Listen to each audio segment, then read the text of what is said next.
What's going on, guys? Welcome back to the Ball podcast. I am your host, Trill Bro Dude, and we are back for an annual tradition. We do it twice a year now, so it's so special that on a week like this, where we had possibly the most perverted trade in the history of the NBA happen. I had to go to my parents last night, and I didn't bring my laptop with me. And then that trade happened, and I was upset that I didn't bring my laptop with me. And I think that was the universe's way of telling me, no, wait until tomorrow. This is literally insane, and you should not discuss this and drop everything that you're doing right now to discuss this perverted ass trade. But before we get into everything, let's just introduce our guests real quick. We have Nihilus Bucks, Gregory Smith. What's going on? I'm just having thoughts of dreading Bradley Beal. Just please, God, stop. I just want the noise to stop. Just the voices are getting louder. Please stop. It's amazing that 2 weeks ago we heard these rumors and we were laughing at how absurd they were. And now that we're closer to the deadline and this move happens, and then we start to hear buzz about this possibly happening from, like, I would say B tier slot people. I wouldn't say the top echelon slot people. The fact that that is even like a possibility absolutely blows my mind. But we also have Will in the house. Will, Nets fan Will, who is not recording from 1967 anymore. How you doing, Will? That's right. I had the Hogs have successfully bullied me into getting into actual headphones, and the new laptop that I've been planning to get for a year. I wasn't going to do it until the Hogs Hogs wanted better quality. They say that direct action doesn't work, but if you call Will names, you'll get there. The ball budget is exponentially bigger than you guys think. Trill has you all brainwashed. Exactly. I'm sending dark money to Will so that he can get new headphones for $30. The real Sam Sheehan was executed by a tribunal of white hats like 6 years ago. I'm a clone. I'm like clone number 4. Yeah, I'm clone number 4. You notice my ears are way different. If you go back and you listen to Trade Machine War Crimes Volume 4 backwards, it actually says Sam is dead. Yeah. But really, I'm back. I want to put out that press release. I am back. What's that? I've been suspended 9 games. So. Literally 3 games later, I'm back. The most theater kid, awesome, amazing. To do it through your agent, to wear the number 45, to come out and get what? I think he finished that game with 2 rebounds.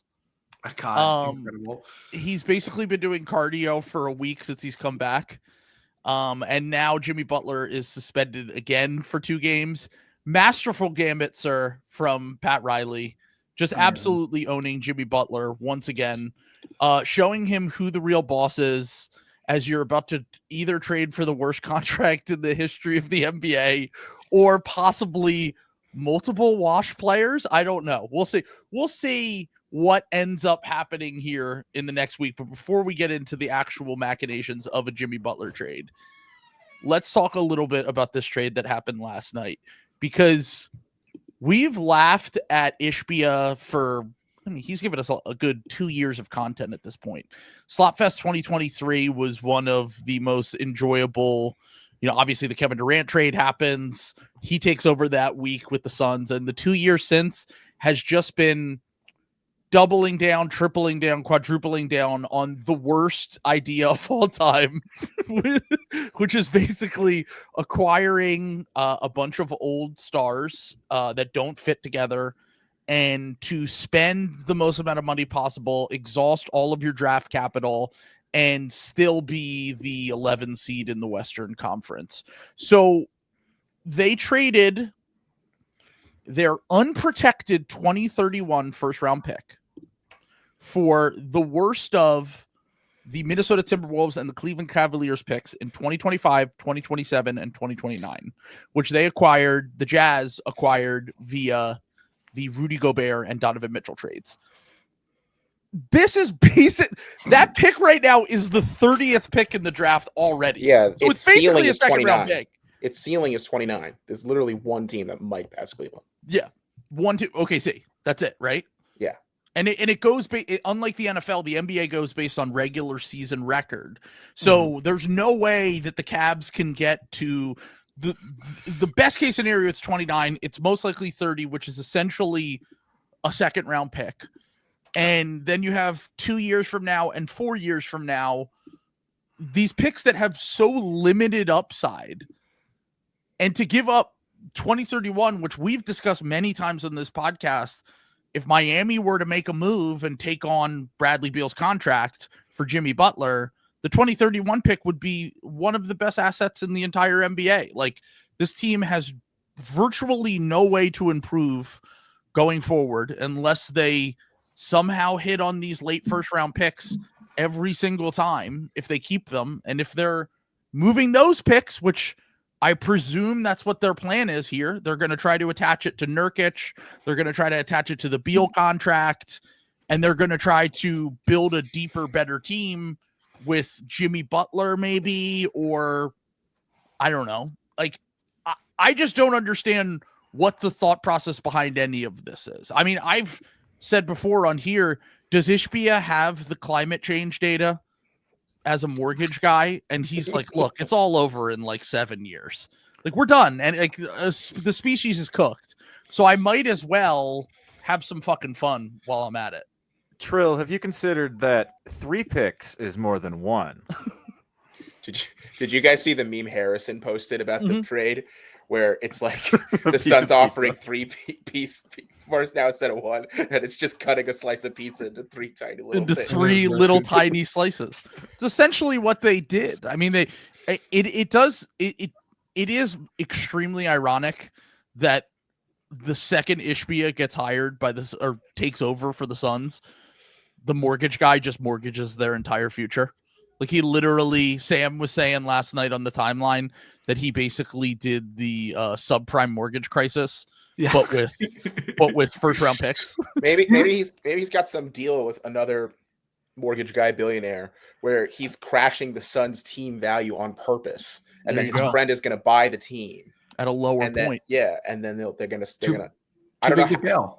It's too big to fail. Yeah, Adam Silver will step in and create a 3rd round to the NBA draft. What sucks so hard about Ishbia is he's actually doing like kind of cool things as an owner. Like, he made their games free for people in the local area to watch. He slashed the prices of food and drinks by like 75% at the games. He's actually doing cool things, but he's just psychotic. He's supporting a lot of local small businesses, specifically people that deal in pharmaceuticals. Ever since I was a young kid, I knew I wanted to own the Phoenix Suns. You need like the Ray Liotta like walkthrough of the helicopters are just surrounding him. He's on a golf course in Tempe, telling his wife to flush the text to Jimmy Butler. The feds close in. Like, it's gonna be awesome, man. Do you think we need to like have there's gonna be like an intervention when he trades these 3 firsts for 9 seconds? Then he can get like 3 Jay Crowders with that. No. That's 1.5 Jay Crowders. 1.8 Jay Crowders. 1.8 Jay Crowders. Do you round up on your Jay Crowders or no? 1.8 Jay Crowders is Jay Crowder and James Ennis. James Ennis. I mean, probably the biggest beneficiary of this is the Orlando Magic and the Memphis Grizzlies, who, if I remember, the Grizzlies is Mickey. Orlando is the real winner. Okay, Orlando that's 2026, right? Yeah. So basically, for anyone who missed out, this is not the first time they've done this. One of the weirdest trades of all time, again, happened about 1.5 years ago at this point, where they traded just so they could have like Sam has pointed out many times, they didn't have things to trade. Like, they ran out of things to trade. So they basically did a swap on a swap to the Orlando Magic for next year in 2026 to get 2nd round picks that were, by the way, terrible 2nd round picks, and they ended up trading them for Royce O'Neal. They're already gone. They already traded them for Royce O'Neal, and then maybe one was involved in the Nick Richards trade or something. No, not even. This basically the swap was for Bol and Royce O'Neal was what they got. Yeah. So they, if I understand correctly, isn't it a swap in terms of you get the second of the Wizards pick, the Suns pick, or the Magic pick? So Orlando gets the second best of their own Wizards and Suns, because the Suns could have, if they didn't do those psychotic trades, kind of could have done a rebuild here if they had made a deal with the Rockets, because they have pick swaps with the Wizards, but the Wizards are so bad right now. Yeah, it's not like if it was like next year, say the Suns were tanking, it would suck if you won the lottery, but the Wizards would probably give you like the 4th pick. Sure. But because of the double swap with Orlando, they can't do that. Yeah. And Memphis has like the 3rd of the 4. It's insane. But because of Orlando, there's not really much upside there. But this really is an addiction. Psychotic. We're talking about swaps of swaps. These are things we didn't even know could happen. I didn't know you could do double swaps until the Suns happened. I'm honestly shocked that Bobby Marks didn't do it. Yeah. We've never even suggested doing a unprotected pick to be clear, because it's a bad idea. Yeah. That's why we haven't suggested it before. It's stupid as fuck. That's why. But the idea that you could take what could be the first overall pick in a draft, like really could be the first overall pick in a draft. I think worst case scenario for that pick, it's like the 8th pick in the draft in 2031, which sounds far away. It's only 6 years away.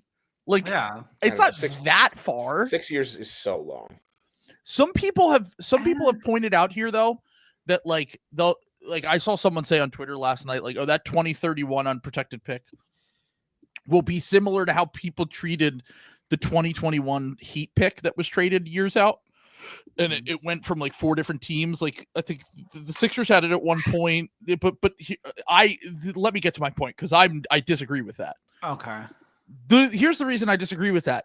The Miami Heat would have also been fucked if the Sixers didn't fucking bail them out, which, by the way, there's no incentive for teams to bail out the Phoenix Suns. You don't think that Sam Presti would have been interested in this kind of trade? He just doesn't want to help out the Suns, because it's like, why are you helping? Like, now you're up. You're the number 1 seed in the West. You're not going to go out of your way to help teams try to improve in the interim to fuck themselves long term. Are we really helping the Suns here? This is this is enabling. This is enabling. I was gonna say, it's helping in that, like, leaving a dime bag on the steps is helping someone. I was gonna say, are you letting the Suns? You're giving the Suns a safe place to use, harm reduction. Exactly. Harm reduction for the Suns. Yeah. Danny Ainge isn't exactly Walter White, but he's pretty close. Yeah, if you're gonna do it, I want you to do it someplace safe. Here in Utah. Safe injection sites. Yeah. I just don't know. I think, like, to your point about like 2031 not being that far away, it's hard to be able to read, because, like, what would the league look like in the middle of the Civil War with Imperator Vance against prime patriarch Pritzker of the Lakes cabal. Like, I don't know how that, like, Civil War is going to impact things. Sure, that's a good point. Yeah. I'm honestly, I don't know what the next 6 years look like in America, but if you're in a city like Phoenix, I've pointed out before, probably going to be one of the first cities that will be heavily impacted by climate change. They might not have water in 6 years. But like, because I am a contrarian at heart, and I, myself, Sam Sheehan, and Bill Simmons are the Charmander, Charmeleon, Charizard.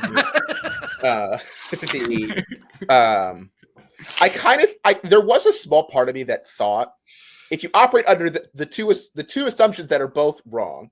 One, the Suns have to continue to try to win now, which is stupid.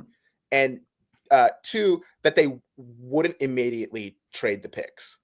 That there is a part of me that wouldn't hate this for them if they broke it up into smaller trades and traded like for 3 normal role players. But this is the kind of trading for Jimmy Butler. This is the kind of trade, like, when we found out that Sean Marks was doing this over the summer, it was after Mikal Bridges was already traded.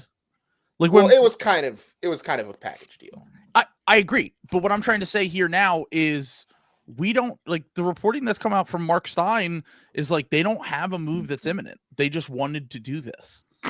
They're so That's psycho. awesome. Like Well, that's the thing. It's like, will we get a move in the next 2 weeks? Will they make one move at least with this pick?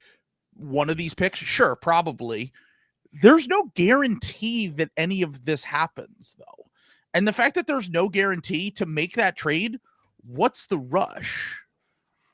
Well, I will say, I just saw it on my Twitter feed that Bradley Beal is out tonight with a mysterious ankle injury, so we can just all pretend to go eye emojis now. I'm trying to quell some overreactions to that. Whenever that happens, no one ever gets traded. It's literally never happened. Like if someone the last time I remember someone got traded was Josh Hart, and he was at warmups. And he went over to all of his teammates and told them he was getting traded to the Knicks. Like it wasn't like he was scratched, but we saw him on the court, like going up to his teammates and being like, I just got traded to the Knicks. Whenever it's like a mysterious ankle injury, they're out for personal reasons. It's the same thing as when someone follows someone on Instagram and we're all like, the Tyler Hero Instagram shit. Shit. The worst part of slop season. Tyler Hero just followed Giannis, and it's like that doesn't mean anything. I think that is one thing that we do need to throw. I could be wrong. Maybe it does happen at some point, especially with Jimmy Butler just getting suspended. I mean, it would be amazing if it happened while we're recording here, but I'm just a little bit skeptical that anything related to a Bradley Beal trade is going to be related to his. Well, I think Bradley Beal is a net because each of the last 2 times the Suns have come to Brooklyn, there has been a trade between the Suns and Nets imminently. Because 2 years ago, Mikal Bridges' last game as a Sun was at Barclays. Interesting. And then that KD trade happened, and then last year was the Royce O'Neal trade. So I guess Ishbia and Marks just have to be in the same. They have to be in the same vicinity in order to make a trade. Well, but this is how pathetic I've been this pathetic really my whole fandom as a Nets fan, but the Sixers fandom has sort of joined me, where the reaction to this disgusting trade was all the Sixers fans in the Discord being like, we have to get in on this and get the Nurkic contract and get one of those firsts. Like that's what we need. Get ready. It's coming. We'll pull up our first foaming at the mouth for salary dumps. What happened to shame? We'll pull up our first trade machine war crime of the night, which, by the way, I just want to throw this out there. There are some trades in here that are more realistic, as we usually do. It's not all. This is not the right trade machine war crime. That was from last year. That was last time. Yeah. Yeah. But it's not all some of them are more realistic. Hold on 1 second. I need to just pull this up. The boring stuff, Trill. We're here for the Laker fan Instagram edits. We'll get to the Laker fan Instagram. Did you put the quad box one in there? I basically put all of the ones that you would think are the most absurd. I sent you my magnum opus a few minutes ago. Okay, so we will be starting with a boring kind of realistic one, just related to this whole Jimmy Butler drama, which is intentionally made to kill Nihilist Buck. Well, but NB, you get it's really the ultimate I've won at what cost, because Bobby Portis is off the team. Using Bobby Portis and Chris, like you lose. What did it cost? Everything. Exactly. It's a picture of middle. You're trading Jesus Christ, but you have to, to get off the Adolf Hitler contract, you have to ask Jesus Christ. Oh God, I would. NB would trade Giannis to get off. It's so funny. We'll get to it, I assume, if there's any other Bucks trades, because you just have to send Marjon Beauchamp somewhere. Yeah. It's so funny. He is a negative on a rookie contract that you could just get off at the end of the year. He is a negative asset, and you have to pay to get off of him because he's so bad and he's so stupid. $2.7 million expiring rookie deal, right? Oh, no, I don't even think he's expiring, right? No, he has a year. He has a year. Didn't they decline his option? I think they declined his option is what it is. Yeah. And when you decline someone's option, it is expiring. And also, not that you have to worry about Marjon Beauchamp playing over his head like Jake LaRavia has this year. But there's no way to pay him more than basically the league minimum unless you have a tax MLA. Marjon Beauchamp will certainly be included, and this is basically what the the framework of the trade needs to be. So for anyone listening, the Heat get and by the way, Fanspo has not updated their first round picks from the trade last night, but I like the style of Fanspo more than the fascists over at Spotrac. I know that Spotrac is more technically correct. It looks disgusting. I don't want to put that nipples protruding Spotrac trade machine. I would like you to update that before I share it on our beautiful podcast here. So this is basically the Heat getting Chris Middleton and Bobby Portis. The Suns getting Jimmy Butler, the Bucks getting Bradley Beal, and then a salary dump of Pat Connaughton and Marjon Beauchamp. Now, you probably could get off Pat Connaughton and Marjon Beauchamp for second-round picks, I would imagine. The Pistons might value their cap space a little bit more, and they might have more suitors that are willing to give more desirable players or picks. So maybe that is the wrinkle in this. The reason you have to do that, as NB said, is that you have to do it to get under the second apron so that you can actually aggregate salary. Because right now there are like 6 or 7 teams that can't even aggregate salary at all because of the second apron rules. So basically, I think if the Suns are going to get Jimmy Butler, I'd imagine in this trade, they'd probably have to send one of those first to the Bucks at least. I would say 2. I would one. I would even give me all 3. Yeah, exactly. I'd want all 3, and I still wouldn't do this. But it's just What do you make of the Bradley Beal stuff to the Bucks? NB. Bradley Beal is on the worst contract in the league. Isn't even healthy. He's less healthy than Chris Middleton. Chris Middleton has played 60 games 3 times since Bradley Beal last played 60 games. Think about that for a second. And Chris Middleton is known as like basically been dead the last 3 years. And it's like Chris Middleton's better than Bradley Beal. It's just like, what are we doing? Like, it makes no sense. And I think there might be a riot if this happens. Also, hold on though, but also, Chris Middleton also makes $20 million less. Yeah. So if you wanna like pay someone more money, maybe that's a factor. Maybe we cut cheap. Yeah. As much as I hate Bobby Portis, he is a rotation player. He's a bad rotation player, but he could at least get points off the bench sometimes if he's not giving up exactly that on the other end. We got our team such that we have to sign 3 minimum guys out of nowhere to even fill the roster because we've lost 3 roster spots. And I think if we do that, I sneak under the second apron by like $50,000 or something ridiculous. Someone's done the math for like this exact situation. And I don't understand what the concept of this like idea is. They would be paying over $100 million per season for a backcourt of Damian Lillard and Bradley Beal. It makes no sense. And also, by the way, as Nihilus Bucks just pointed out, bro, they don't have depth. like Pat Connaughton, Bobby Portis, and Chris Middleton are. I mean, I know Pat's on the fringes of the rotation. Bobby and Chris play every night when they're healthy. So you're making your depth worse. You're making your team more top heavy. It's still incredibly expensive. You get a lot smaller too. And for a worse player. Yeah. And who would even be their starting forwards if they did this? Also, Chris Middleton is the best. And who else? Is Taurean Prince on that team? Yeah, Taurean Prince. Yeah, that would be their starting. Okay, so Taurean Prince would start, and then you would have what? Ajax, AJ Green. Who else is coming off the bench? Gary Trent Jr. Gary Trent Jr. And that's about it. You're basically your whole team is like 6'5", other than Giannis.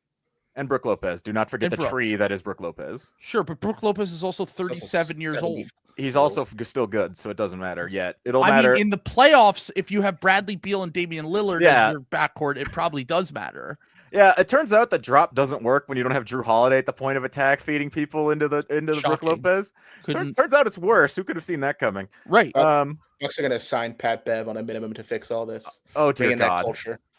We tried that. I heard he learned some things in recent months. Yeah. Has some new tricks up his sleeve. Oh Jesus Christ! Yeah, he touched sand. I assume at least one of these and eventually has the LaVine shit in here at some point, and it's just like I can cope myself into the LaVine thing a little more, But it still I doesn't don't make even any think sense. the LaVine thing would be cope. I think LaVine would be very good on the. It's just the issue is LaVine. I don't trust his knees, and obviously we're trading Chris Middleton, who you can't trust his ankles at this point. But it's just like we're still gutting our team, and if you get an injury to Dame or Giannis, we're screwed anyway. So it's just you have three guys, but again, it's just cutting the depth, and you have to find three random people to fill the spots. And here's I the don't know who difference those would between be. Zach LaVine and Bradley Beal to me. Zach LaVine is good. Yeah, that's the first start. 2, he's taller and longer. He's not a good defender, but he's not a horrible defender. And he also is just like the Bucks problem, and they've alleviated some of it this year with Ajax and AJ Green and all those guys playing. And Gary Trent Jr. to a lesser extent, but they're old and unathletic. Like LaVine would at least be squarely in the middle of his prime and athletic as shit when he's healthy. And seemingly, I think that his injury last year it seems like he just was kind of in a bad place with the Bulls and got that elective surgery to screw them over because they tried to trade him to the Pistons. I think that he would be a really good fit for just a guy that like will shoot a ton, is a capable enough defender. And it's not like you're going from Chris Middleton to Zach LaVine is a big drop off in terms of availability and also in terms of size. Because going from Chris Middleton to Bradley Beal, you're trading a 6'7" guy with, I know his defense hasn't been quite as good, but like you're trading a legit wing size guy for another 6'3", 6'4" guard. Like LaVine is at least 6'5", long arms, athletic, shoots the shit out of the ball, can play off of the ball, and also will run. Like, I don't know. The LaVine thing, if LaVine is the guy that they're chasing, and that's the reason why they're willing to trade Chris Middleton, and we are to believe that they would be involved in some sort of trade like this, and maybe the Bulls get Bradley Beal, I'd be more willing to like believe that and trust that kind kind of vision than get the Beal Dame fit. Makes no sense. I know I have None heard of it that makes sense. Yeah, what are the Bucks doing, Giannis man? likes Beal, but like who cares? Like Giannis Beal is the player. He's not the GM. Like from everything we understand, it sounds like he was probably at least somewhat involved in the Damian Lillard decision.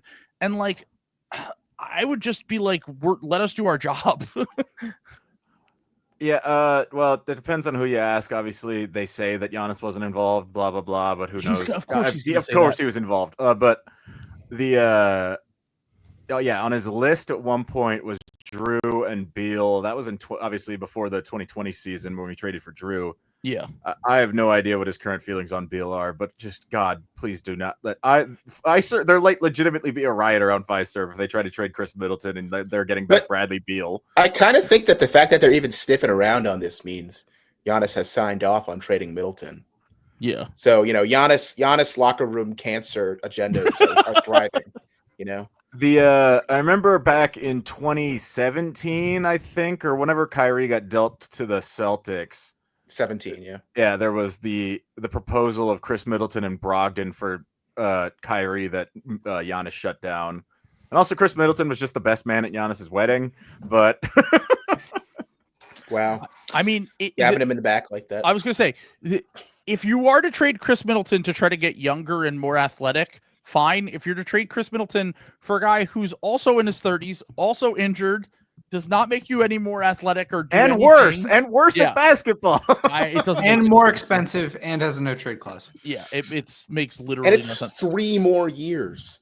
Yeah, I was going to say so long. I was going to say, by the way, Bradley Beal could shut down any trade he wants with still. Like he might approve a Bucks trade or a Nuggets trade or a Lakers trade or whatever Heat trade, but he can always step in and just be like, no. I know this isn't like insane. This isn't like an original idea, but like, what the fuck was going on in the Wizards negotiation? Dude. They were like, Bradley, you're maybe at that point, and I'm being nice, you're the 21st best player in the NBA. Mm-hmm. Here's the largest contract in NBA history. Go back and watch the streams when they signed that we did. We were like, what are that? Jokic just got the same contract as Bradley Beal. And he was like, that's not enough. I need more. That's what I was going to say.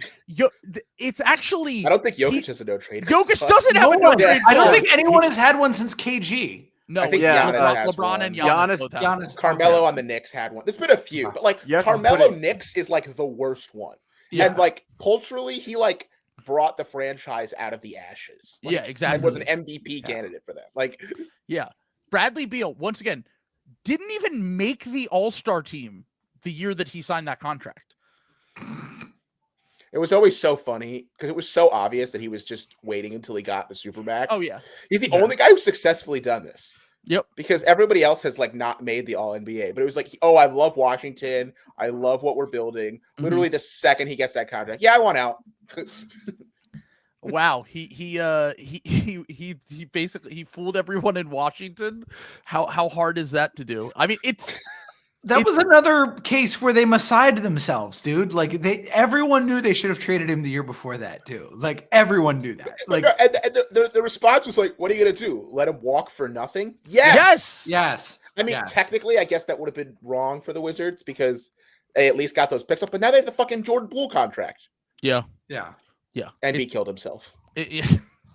The mere thought of Bradley Beal being on the Bucks has made him remove himself from our planet. RIP. He went back to his home planet. All right.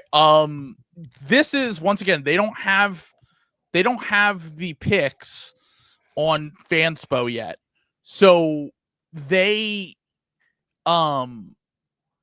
this trade would look like Patrick Williams goes to the Suns, Yusuf Nurkic goes to the Bulls, and then I'm assuming if they're getting off the Nurkic contract here, which has another extra year on it, and he's not even in their rotation right now, and he's always injured, and he looks washed. I'm assuming they would include one of those Mickey first that they just got from the Jazz in it. If that, honestly, I think I kind of think that the Bulls should maybe do that. Okay, but I just have to read because before we move on from Bradley Beal and like, holy shit, how bad he is. I have to read off the stats from his last playoff game. Okay. Are you ready for this? So he played 32 minutes. He scored 9 points, had 1 rebound, 1 assist, had 6 turnovers, fouled out, and was a -13 in a game his team lost by 6. Oh my God. That's the worst stat line I've ever seen. It's 9-1-1 with 6 turnovers and 6 fouls. He's a man after our heart. 9-11 was his stat line. What? You know, I live on 9, and anytime I'm in the elevator and the other person in the elevator presses 11, I now think of Ball. Let's go. It's so deeply ingrained with the brand. What does Patrick Williams do? I know where this is it's every team is in the bottom of the barrel when they're like, what? Well, Patrick Williams could work for us. Okay, I will say this much. I've never been a Patrick Williams guy.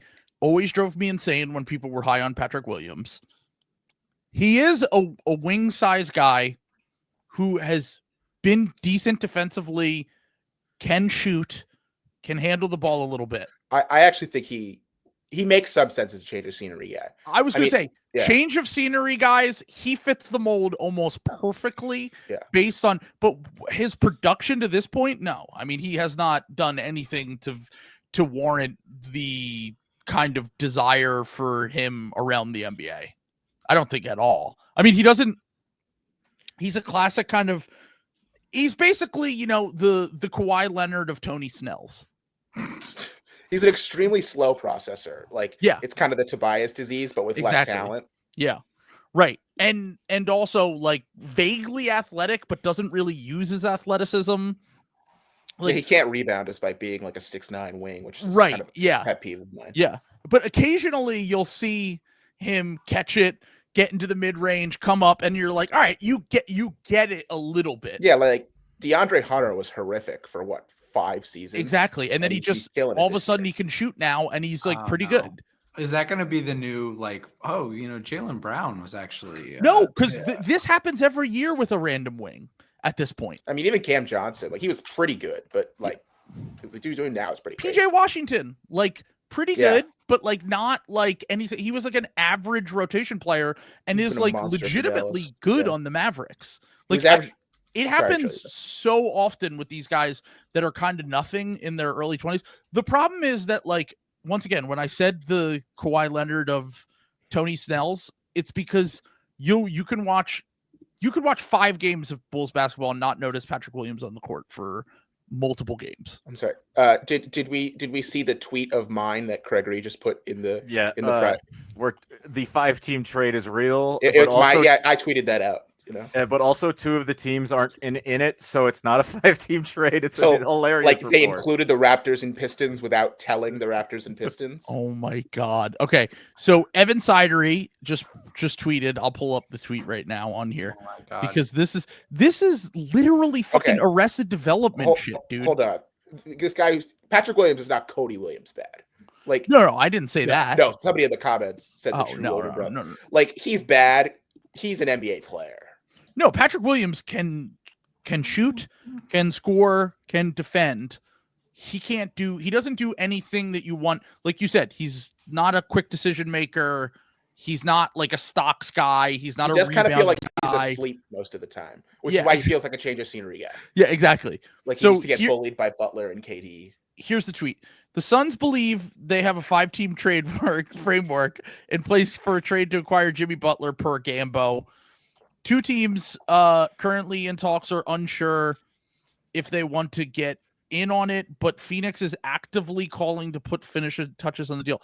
So 2 teams are like, yeah, I don't know, maybe we'll get involved, but also like, you made the trade already for the picks. Yeah, that's just how is this? I kind of thought the trade was going to happen. I thought it was going to be like the Nets Rockets thing. Instant. Like, I didn't think it was going to be quite that quick, but like I thought it was going to come out like that night. Right. And it doesn't seem like they're that close. No.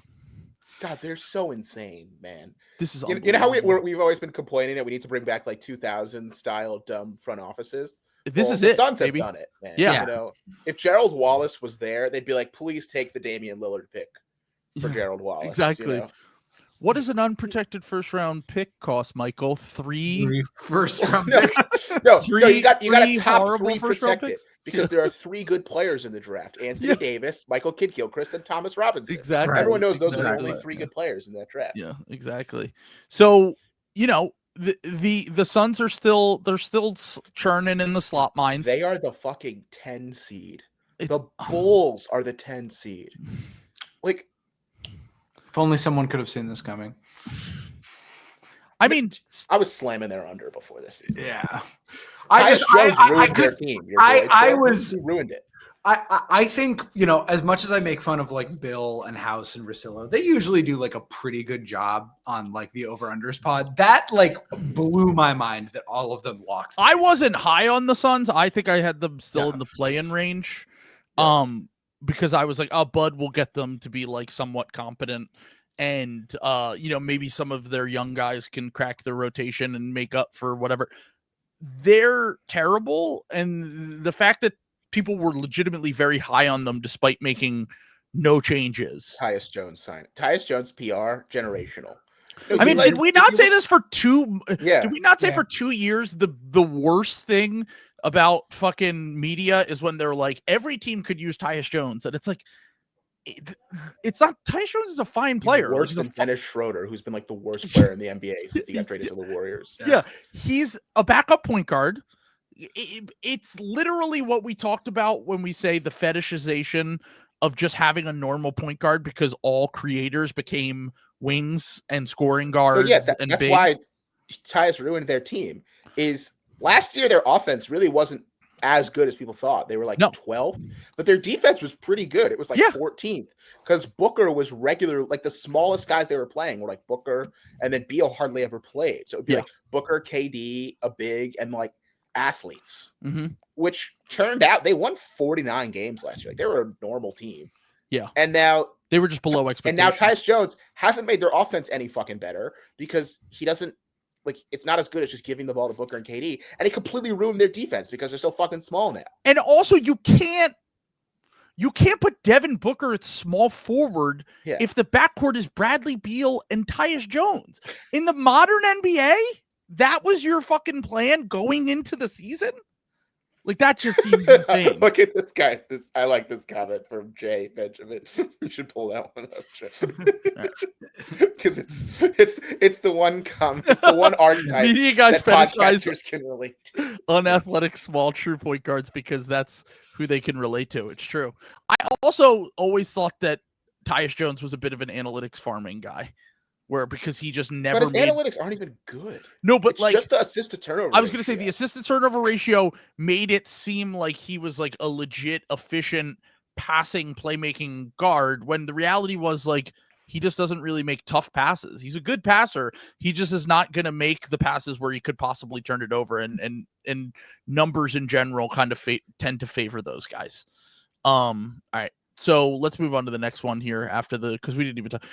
I mean, this would just be funny. It actually could make some sense for both teams. It's just hilarious to me that the Bulls are now 6 months after signing Patrick Williams to that contract that no one understood why they did it. They're now like, oh, we might have made a mistake. Let's trade him in the first year of a 5-year contract. Yeah, this is kind of a silly analogy, but he's kind of a Ben Simmons, where I actually was pretty in on him after his rookie year, and then he has stayed the exact same player ever since then, because he was like a playable, good defensive wing who shot 39% from three as a 19-year-old. So I was like, this is like an interesting prospect, and then he just never got better at anything for 4 years. Yeah. So once again, maybe a change of scenery guy, but I don't see it in Chicago for sure. All right, this is Kevin O'Connor's war crime. Let's get into the spicy stuff now. God. I couldn't believe this one. Yeah. I actually it failed on Fanspo. So I don't even know how he came up with this, but I had to show it because it is such a monstrosity. So this is the Rockets getting Steph Curry, Draymond Green, Buddy Hield, and Lindy Waters III. Had to make the Lindy Waters addition there. That's a very important part of this trade. For Fred VanVleet, Steven Adams, Reed Shepard, Jayshawn Tate, and Cam Whitmore. By the way, in the write-up, he said expiring salary. Fred VanVleet, Steven Adams. I was like, Fred VanVleet is expiring salary? Like, I feel like that's insulting. I was going to say, that's the best player I've ever heard called expiring salary in a trade. I know he's not having a great season, but it still was kind of shocking to me to read that he was the expiring salary. And then it's 1, 2, 3. I think there were 4 first-round picks, and I don't even think I could get all the swaps that he had in here in the screenshot because it was too large. I think there were 3, maybe 4 swaps. So, yeah, why is either team doing this? No, the Warriors should totally do this. This would be a home run for the Warriors. What? The Warriors? Why would we? Warriors? What if we just traded teams, guys? What do you think? We just start playing in Houston. Yeah, I don't really understand why the Warriors would. If the Warriors put Steph Curry and Draymond Green both out on the market, I think they would get a better player, right? Oh, I mean, yeah, they're going to package all these for LeBron and finally get LeBron on the Warriors, except for, would they? Like who would actually trade for Steph Curry? I would trade Damian Lillard yesterday. yeah. So yeah, you could technically get a better player. Like if you get, I think that they could probably get a better young prospect than I like Reed Shepard and Cam Whitmore. But, like, I don't think that they're even proven to be NBA players yet. Like, okay, I guess this is not a good example because the Sixers won't do that trade because Embiid's knee might be cooked and also whatever. But if it was 6 months ago and we just assume Embiid's knee's healthy, you don't think they're considering trading Tyrese Maxey for Steph Curry? Well, would you rather have Tyrese Maxey or, like, all the Suns picks? Oh, the Suns picks are in there. Yeah, that's valuable. I was going to say the most valuable picks the Sixers have are the Clippers picks and then their own picks. I don't think are that interesting. Yeah. The Suns picks being involved here is a interesting wrinkle. I didn't think of that because I'm shorting the Suns for the foreseeable future. I am Christian Bale right now. Yeah. I'm shorting the Mat Ishbia Suns. Here's something about this trade that I'm not surprised Kevin O'Connor proposed this. This is a cuck chair trade. You cannot, like, as a Rockets fan, you cannot bring in the guy who ruined you. Like, Zian would kill himself. I would, like, it'd be like one of those things where, like, Yeah, I would have liked to have had like LeBron James on the Celtics in like 2018, but like I also like couldn't like look in the mirror. I'd like be like kind of pacing around. Like it brings shame upon your fan base to bring a villain in, like a franchise villain in to like trade you. So I just think that like he's not understanding like the psyche of that. I feel like you can't have Steph Curry on the Houston team. Dave's going to organize a protest of Rockets fans outside the arena, and on the posters on their signs, it's going to be that screenshot of the Morey tweets. Congrats at Warriors. Congrats at Warriors. Sometimes you got to beat the best. Congrats, Warriors. I think that's cuck posting. It's like that's the closest a GM has come to admitting a cuck fetish. Well, if we know anything about Steph Curry might be okay with that. Yeah, although I saw some Texas propaganda that so because of the regulations in Texas, they can build housing there a lot faster. Ooh. And there's actually rents in Austin in some places are going down. Like landlords have to offer a rent decrease because they're building so much house. So I think Steph would just not be into that state. Well, this would be the latest exodus of Bay Area guys going to Texas. Because honestly, that aligns with what Kevin O'Connor is pro. He's very obviously wants all of the tech overlords to relocate to Texas. So maybe this is just take away their favorite basketball player. Maybe they'll follow them to Texas. This would be why is Draymond also going? Like, that's what I didn't know. Because Kevin O'Connor fucking stupid. Because Kevin O'Connor's brain sees Draymond Green and says, "Oh, Ime Udoka would love that guy," and then he just throws him in because obviously Steph never wanted Draymond to get traded. And Draymond is, other than LeBron, he's the number one Steph fan. So they're a package duo, I assume. Sure. Also, Buddy Hield being here is really funny to me just because I know it's probably just... He'd be so good for his first 2 weeks on the Exactly. I was going to say, if you do this, if you could somehow get an injury for Buddy Hield at the trade deadline that puts him out literally until the first week of the playoffs, this would be a perfect trade for the Rockets because then Buddy would come back from injury, be prime Klay Thompson, and then you could make a run with this core. And honestly, the Rockets would be, obviously there's a major talent upgrade for the Rockets here, getting Steph, Draymond. But the Rockets would make even less sense than they make right now. Draymond would kill Tari in like a week tops.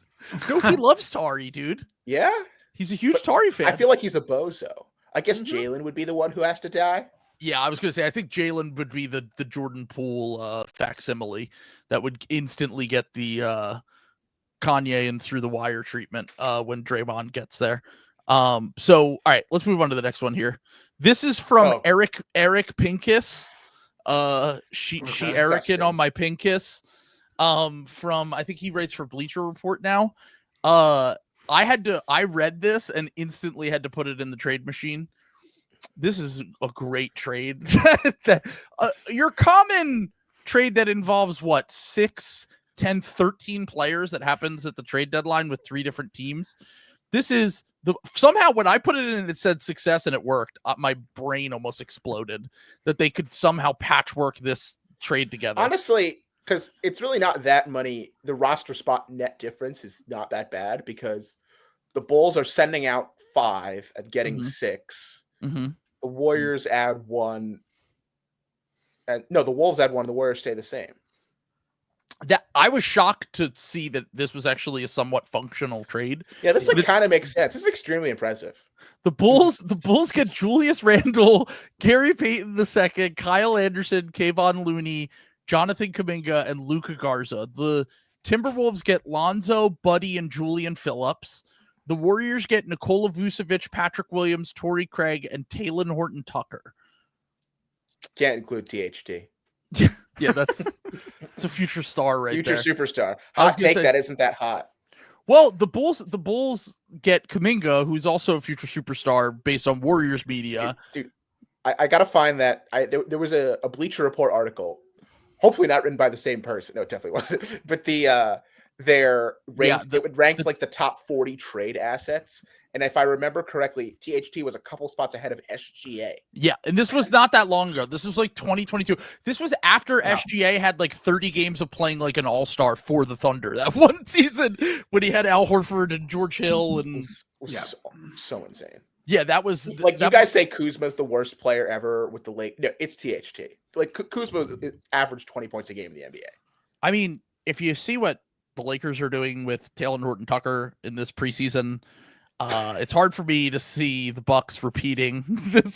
No, not repeating. No, it was winning before the they won. time. Yeah, it was before they ever won. Winning a single title. Will Giannis win a title as a Buck? And he said, I'm seeing what Taylor Horton-Tucker's doing in summer league. No, it was preseason. And also it was preseason, and also I want to point out that the Lakers play in the Western Conference. Like, if your reason for a team not winning a championship is because of a team in the other conference, you have to assume that's the best team of all time. Yeah, 2017 Warriors, yeah, basically. It's that's the reason the Cavs didn't win. Yeah, exactly. You're like assuming it's like, oh, the 96 Bulls are in the league.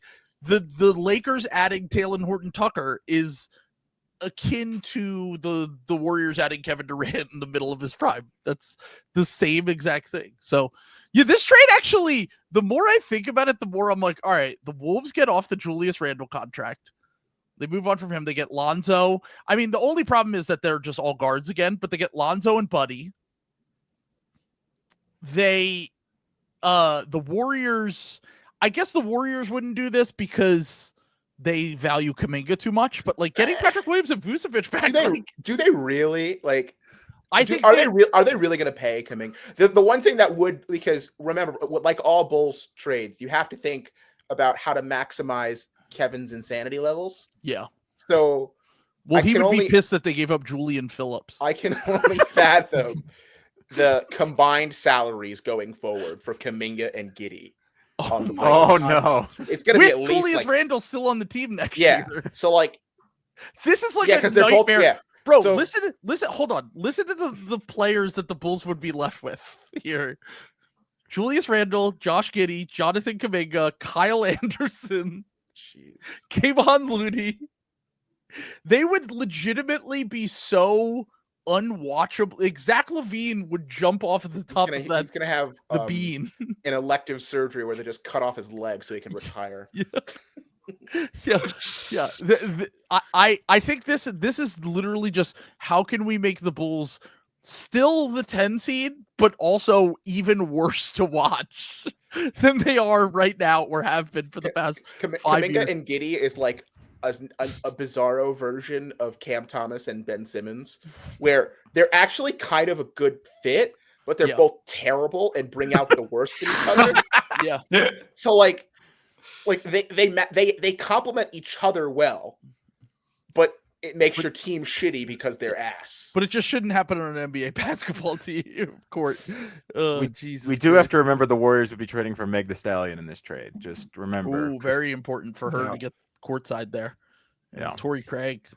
He's honestly putting up points off the court more than on the court this year. So then after they break up, Torrey and Mrs. Curry can hang out. All right. I had to throw this in here. The first round picks have not been involved yet. You're disgusting. But this is the Suns. I'm coming home begins to play, even though we've canceled P. Diddy. I'm coming home. It's you heard about this? Yeah. What? Huh? Wait, Sam. A real thing is Uniball Discord legend SH actually said that was his favorite song of all time. But this was like before we knew all this. Yeah, it was before the cancel. Okay, that was his any song ever, and that was his number one. I'm coming home. Okay, I can like if I were like 17 years old, I could see that. Like I could see like kind of processing things like I really thought like the Sailor Moon theme song was my favorite when I was like 14. So we also the other lore that's built in here is that we created a list of some of the most popular songs of all time, and he hadn't heard like half of them. It was literally like, have you ever heard Stairway to Heaven? And he's like, this is boring as fuck.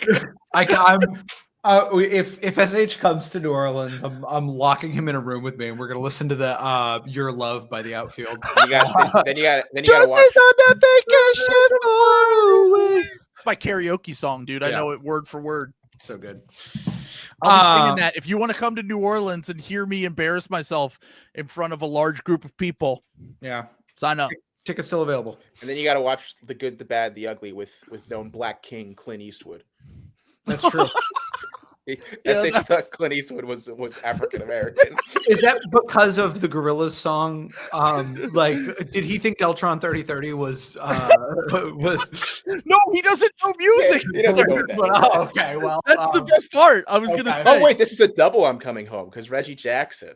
Jesus. Oh, yeah, I didn't even realize that. Oh part. yeah, this is this is Kelly Oubre going to the Suns. And Yusuf Nurkic going to a place with a high population of Albanians. So he's being sent to the Civil War. two homes and a home front for this trade.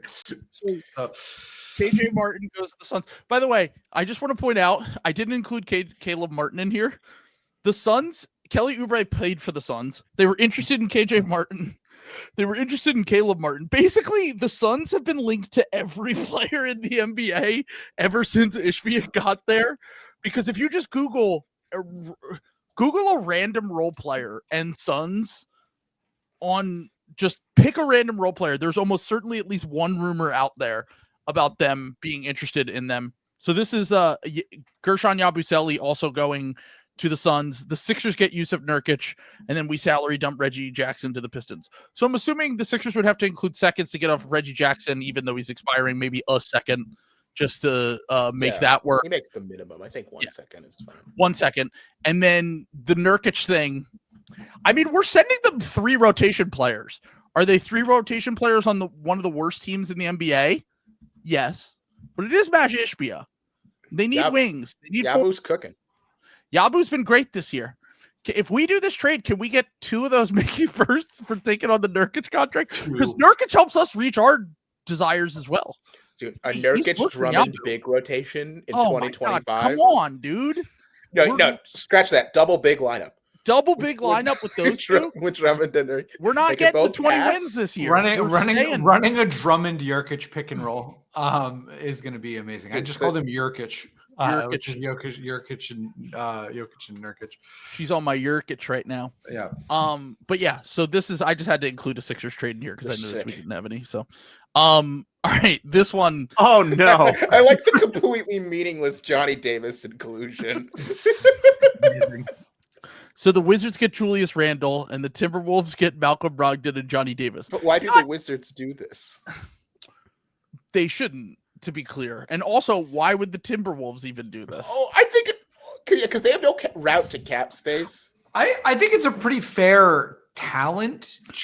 I disagree. I think Julius Randle, even with Julius Randle's, Malcolm Brogdon doesn't play games. It's all Jaden McDaniels' fault. Well, I was going to say, Julius Randle's a floor raiser, which like ruins the Wizards. That's actually the funniest part of this. Yeah, especially unironically, especially because of the protections on the first they owe the Knicks. I think it eventually gets to like 27, it's top 8 protected. So like you can't take on Randle. You have to be bad. You can't have that pick and bay. Yeah. Yeah. I mean, by that point, I'm sure if they're good enough, they wouldn't care. Look, but not if they're good enough because of Julius fucking Randle. Yeah, I mean that would certainly not be the reason why they would want to be good enough. So the Johnny Davis inclusion here just made me laugh because that's amazing. Johnny Davis. Dude, did you see that guy who was like, analytics is how we get Johnny Davis picked in the top 10. Yeah, and then he every literally had dude top was 10. Every stats person hated Johnny Davis. Yeah, I was gonna say I didn't know a single calculator rat who had Johnny Davis in the lottery, and also that guy had Johnny Davis, I think 9th on his board. Someone found his old draft board, and he had Johnny Davis 9th.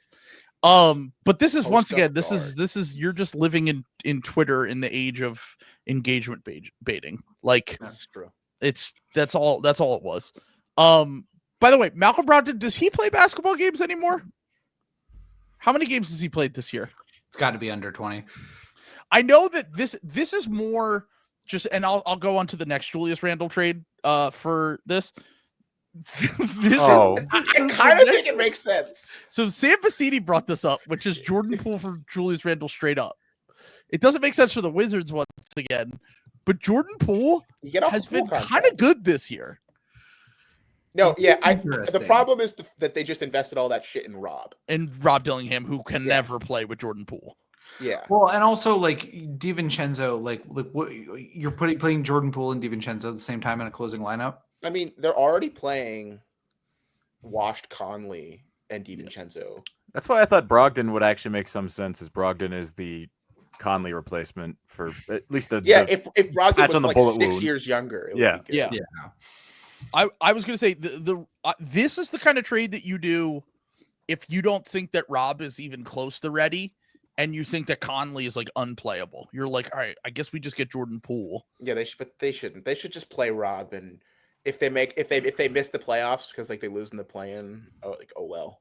Yeah, they're not a contender anyways. They're going to lose in the first round. So. Yeah, and they don't have their pick this year, which sucks. But also, it's like you're not giving the Sixers, where you're giving like the 5th pick. Yeah, or maybe it's 13, maybe it's 18. Yeah, it's not the end of the world. Yeah, I actually think I just want to keep gauging how desperate Wolves fans are, because a Wolves fan sent me. This was Sam Vecini's idea. But the Wolves fan sent me all of the Julius Randle moves. Jeez. This is Bruce Brown and Davion Mitchell. Well, star in plain sight. So this is a great trade for the Wolves. Davion Mitchell's been cooking. I'm sorry. he knew I was in the house. I was just going to look up what he did in that game. I was going to say, he knew that Sam was in the building, and he said, I can prove to you that I'm a 9th man in the NBA, Sam. And he did. He played like a 6-man that night. He was unreal. It was he played like a 6-man on a terrible team. He had a whooping 10, 4, and 5. He's averaging 6 points, 4 assists, 2 rebounds on 42, 33, 65 splits this year. He's horrific. He stinks. I honestly don't understand why he was a top 10 pick. I mean, that is one of the more shooting season. Yeah, I was like, if he works out, COVID year. Yeah, I was like, if he works out, he's like a Javon Carter, who's like barely a minimum player. Yeah, maybe a tick better than that in his best seasons. It's one of the most baffling. One of the most baffling picks of the last, especially because they already had Fox and Halliburton. I know, and like the Kings are decent, so it's not so bad. Yeah. But it was an open secret they really wanted Franz, and then he went 1 pick earlier, which is classic. And then they get like not even close to an NBA player with the should have taken Şengün. Everyone wanted them to take Şengün there. Yeah, because then you just keep out. Yeah, exactly. So also. The Raptors getting Julius Randle is a funny part of this. He's such a Raptor. I've been thinking about how to get him to the Raptors. He's really kind of the final boss of he is of the like RJ Barrett of like RJ Pascal. Scotty, expanded offensive role OG. Yeah, like he's the Bowser of those guys. He's the Bowser of the Pascal Siakam, Thad Young. Dude, the Raptors traded a 1st-round pick for 35-year-old Thad Young. One of the more psychotic moves. I can't imagine using your only valuable asset on a 35-year-old who was washed.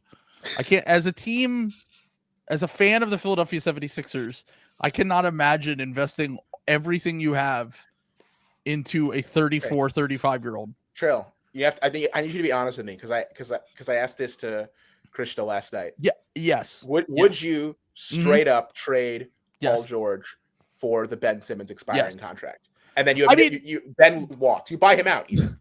The problem is that we literally can't do anything now because we don't get cap space. We don't get anything out of that. All it is just moving on from Paul George. But you sort of sound like people who defended the Bradley Beal trade. That's true. Because we couldn't do anything anyways. That is true. Blah, blah, blah.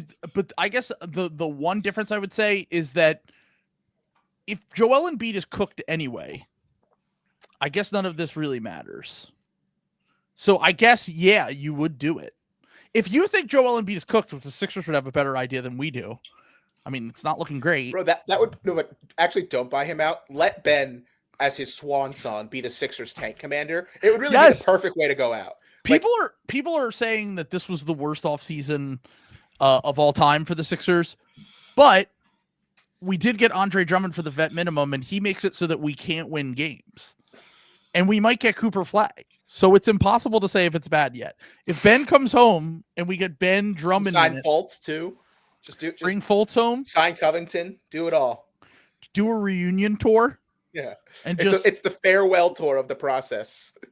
The farewell process tour, and it leads to us getting the third pick in the draft, and we draft a bust.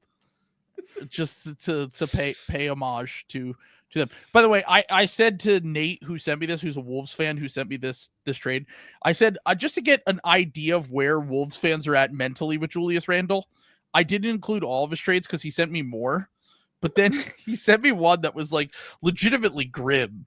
It was Bojan Bogdanovic, Zaire Williams, and Day'Ron Sharpe for Julius Randle. So basically trying to get Day'Ron Sharpe for Julius Randle. Yeah, basically. So his idea and what the idea of what the Wolves fans have been kind of saying is that they know the team is cheap, obviously, which is why they traded Karl Anthony Towns.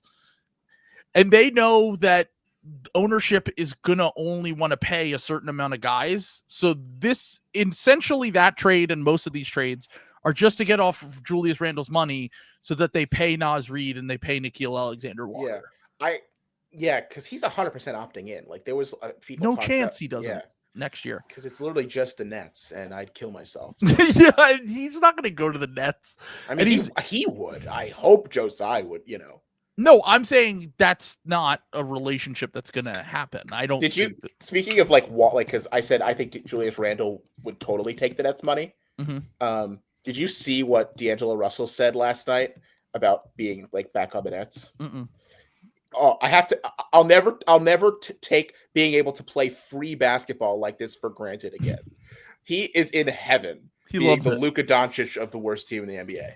I need D'Lo to sit down with Maxey and be like, listen, dude, I know it seems like shit right now. All your best players are hurt. You have to play with Wash Paul George, but just go out there and take 40 shots a night, boost your fucking averages, post on Instagram later, watch fucking highlights of Allen Iverson on YouTube Shorts, and enjoy your life, bro. Yeah, things are good. You're a multimillionaire. Record your teammates with their phone. Yeah, do the Patriot Act in your locker room. People in the Nets DM, for obvious reasons, have kind of checked out from individual regular season games. Even I'm really not watching. I'm watching maybe a quarter a game, if that. I watched a half of the Sixers last night. But because it was national game, we actually watched it, and it was a good game. And the whole time, we're all just like, holy shit, this is so much D'Angelo Russell. That was it's just this is honestly, it's been nice after years of being frauds and years of just having high pressure basketball that led to nothing. It's kind of nice watching a team that just has literally nothing to play for. I get some fun out of watching Justin Edwards occasionally hit a shot, and it really sucks when the old guys come back, because I like watching some of the young guys. Last night, Noah Kalani went 2 for 5 from 3, 2 swishes, 3 air balls. Didn't hit the rim once. That's what it's all about, man. That's what this league is built on. Noah Kalani going 2 of 5, including 3 air balls. But all right. So this is a realistic trade, which is I brought it up here only because of the latest rumor that we got about the Kings and the Nets. This is the Kings getting Cam Johnson, the Nets getting Trey Lyles, Kevin Huerter. By the way, you could flip Trey Lyles to the Raptors. They would definitely give you some value for him because he's from Canada. Oh, forgot that. I thought you just meant because he's 6'9" and bad. No, because he's that also is a bonus. I think that Masai would be all over that. He's so bad that the Sixers channel in the Discord has been thirsting over him for months. I think he's he's fine. He's a fine player. Yeah, no. Masai's addicted to 6'9" ninth men. That's why I traded for Thad Young. That's his fetish. Boucher, Trey Lyles. Yeah. Scotty Barnes. Yeah, I think Trey Lyles is a solid bench player. Yeah. Just to be 6'9" and be able to shoot corner threes, rebound a little bit. Yeah. I don't know. He's smart. He's not like a Tobias Patrick Williams. Yeah, no. And then two first-round picks to the Nets. Yeah, I think that the Stein shit today. For anyone who missed it, It was basically saying that the Nets only want to trade with the Kings if they're willing to include 2 unprotected firsts. And the Kings are saying, no, we'll only trade you protected firsts. But, and I kind of think this is like the league posturing against the Nets a little bit, where like the whole article is basically like, yeah, teams actually don't want Cam Johnson. Oh, After, yeah, like, definitely. After months of being like, yeah, half the league is trying to trade for Cam Johnson. Suddenly, now nobody wants him. Like, it's very obvious that he's the best player that could realistically. I think they're going to end up getting like a legit first and like a Mickey first, and we'll move on with our lives. That's probably what's going to happen. If Sam Presti would grow a pair and just do Topic and a bad first, we could all move on with our lives. But as we all know, he is a coward. So was it? I forget who said it. Just activated Sam. Yeah, I saw his lit move. Well, I'm trying to make it. My optical illusion is worn off, so now you can now see that I'm 4'11". And the booster seat has gone away. Let's just say that, I mean, it is the most obvious trade of all time. Like, where they're running out of fucking roster spots. Yeah, they don't even need to include Wiggins or Joe if they don't want to. Yeah, Topic, Jang, Williams works. I will say I mean, I once again would do that trade. I've said it 100 times. I do get the Thunder fans who are like, we have like the best net rating in NBA history. like I don't know. Like, if were we pounding the table saying the Celtics needed to make that trade last year when they had like the best net rating in NBA history?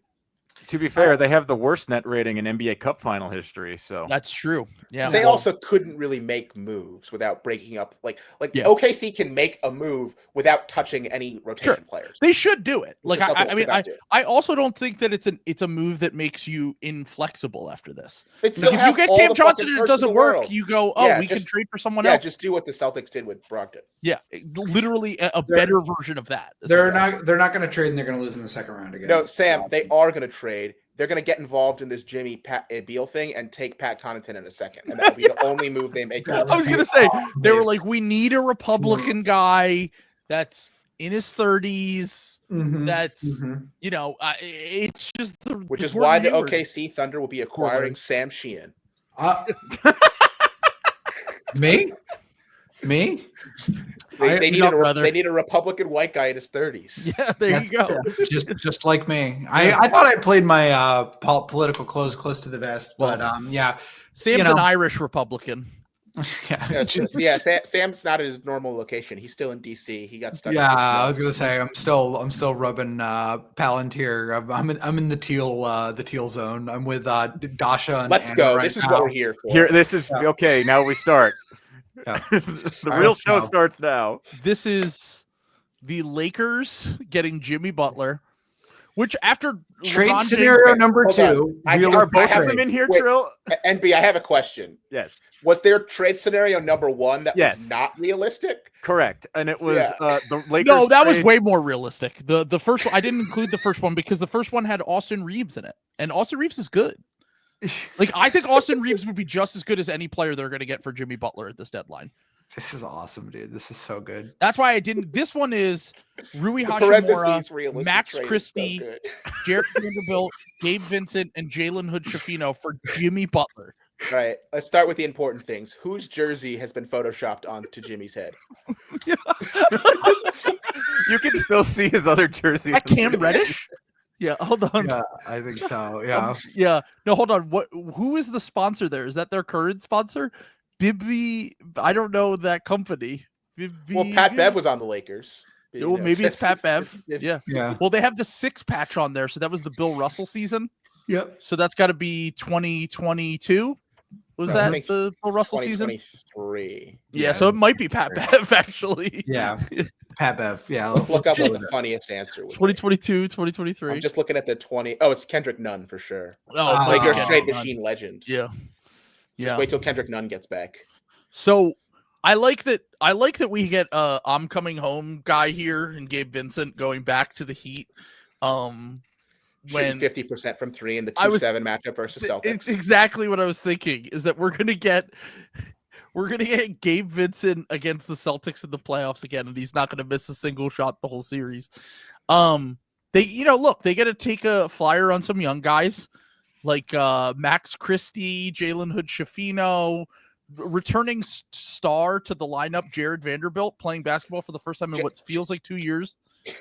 Genuinely think Laker fan reaction to this would be, we can't include Christie. It's too important to like they really would say something along those lines. Is that Max Christie only makes $8 million a year? We can't include him.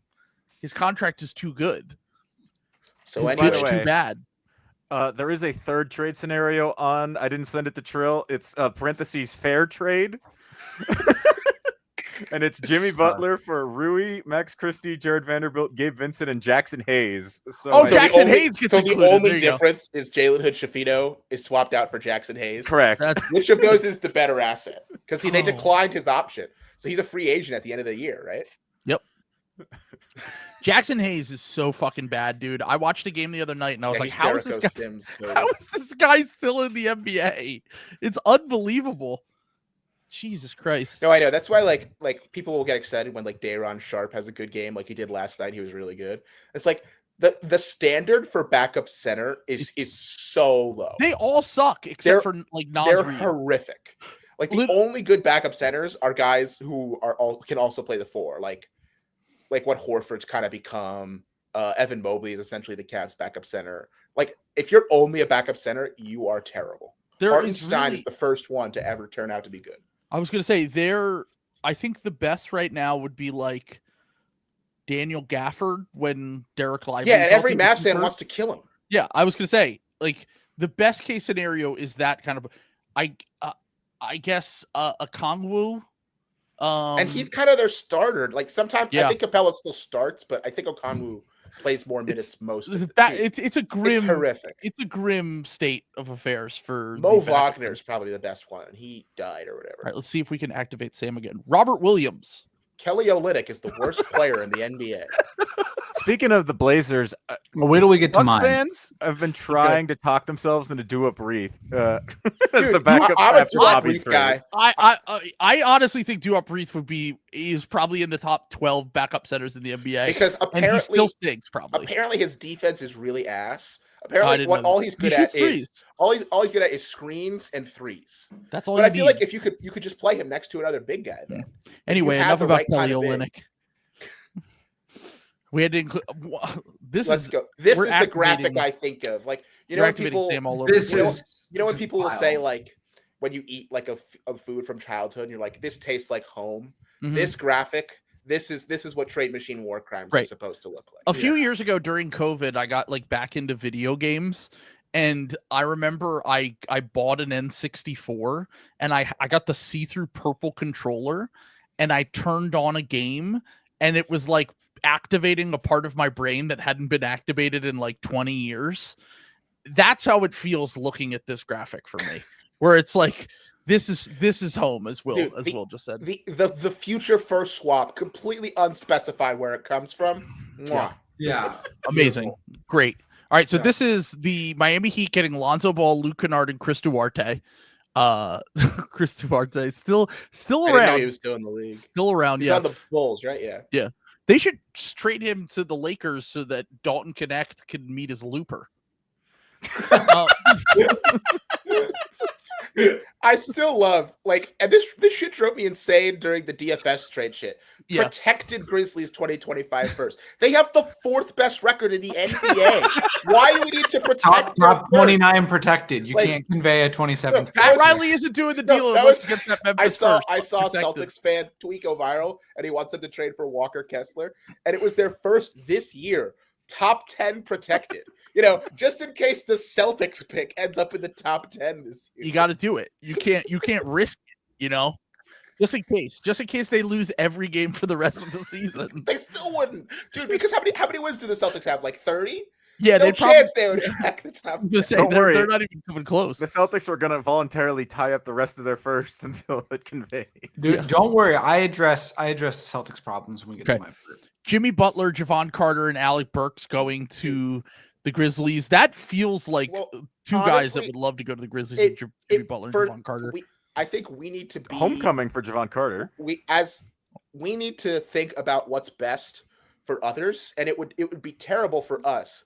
But Lonzo's career would be completely back on track with the Miami. Yeah. And while it would hurt you two, I'm pro Heat because they beat the Celtics in the playoffs, so they're good in my eyes. Well, I don't care. The Sixers suck now, so I don't care about the Heat anymore. So, but that's how we're gonna save his career is get him on those drugs. Yeah, no, that's definitely if he could tap into the HGH stash, then in Miami, that would be fantastic for him. Because honestly, he's still good. He just only plays like 15, 20 minutes a game. So if we could get him up to 30 minutes a game, it would be fantastic. Oh, okay. Like, don't quote me on this, and maybe Sam, because he's he likes this kind of shit too. Aren't the Bulls getting way too much money in this? I think so. So I think Brandon Clark's like 12 million. Marcus Smart's 20. That's like 40 million. So like John Conchar is like 5. 6. So I think he doesn't make the like I think this is like $50 million. Yeah, they're sending out like less than 30. That's not 50 million. No, that's like 40.